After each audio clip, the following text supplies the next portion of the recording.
When a car and a truck collide, the car is at a serious disadvantage. One particularly devastating type of crash is when the car slides underneath the back of a heavy trailer. Our new research shows the trailer manufacturers are fitting their trailers with Underride guards better designed to prevent this, but some manufacturers still have some work to do.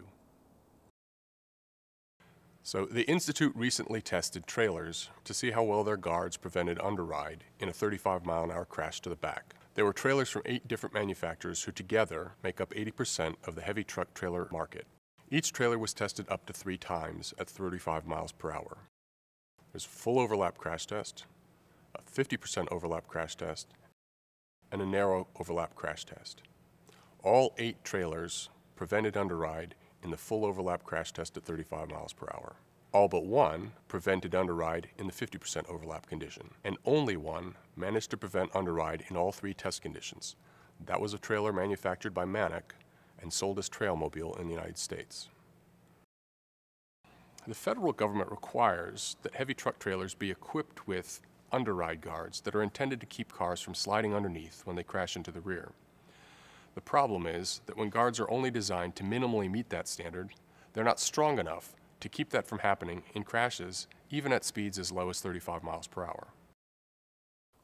Modern cars have a crush zone at the front that's designed to collapse in a way that minimizes the risk of injury to occupants inside. But that only works in a crash with a trailer if the trailer's underride guard stays in place, as it has here. When an underride guard fails, it's a very devastating crash. The first point of impact is on the windshield, and then the top of the occupant compartment is sheared off. If the guard stays intact, the sensors in our dummies are telling us that the risk of a life-threatening injury is very low. In an earlier test conducted in 2010, the weakest guard was on the back of a trailer manufactured by Hyundai. We crashed this Chevrolet Malibu into the center of the guard at 35 miles per hour, and the guard was just pushed out of the way because the bolts holding it to the trailer broke. Had people been riding inside, they would have been killed. The redesigned Hyundai Guard worked much better. In the same 35-mile-an-hour crash, it held up, allowing the built-in crash protection of the Chevrolet Malibu to do its job.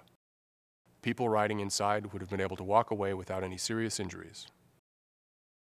All of the trailers in this series of tests had guards that met a Canadian standard, which requires that those guards be stronger than the current regulation in the United States.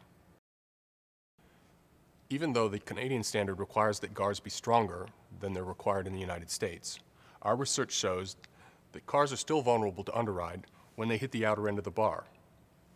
Outside the main vertical support, there isn't enough additional support to keep the bar from bending forward, allowing the car to slide under in a devastating way. Only one trailer prevented underride in all 3 of our tests, including the narrow overlap. That trailer was manufactured by Manic, who sell Trailmobile brand in the United States. Most trailers have the vertical supports for the underride guards close to the center of the trailer. The Manic engineers tried something different. They moved the vertical supports outboard, which makes the ends of the guard stronger.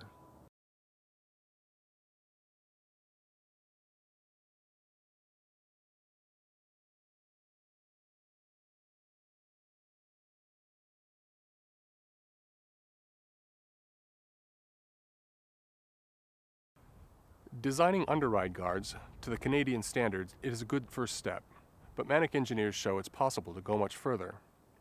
If all trailers had guards like the one on the Manic trailer, many of the lives that are lost to underride crashes could be saved.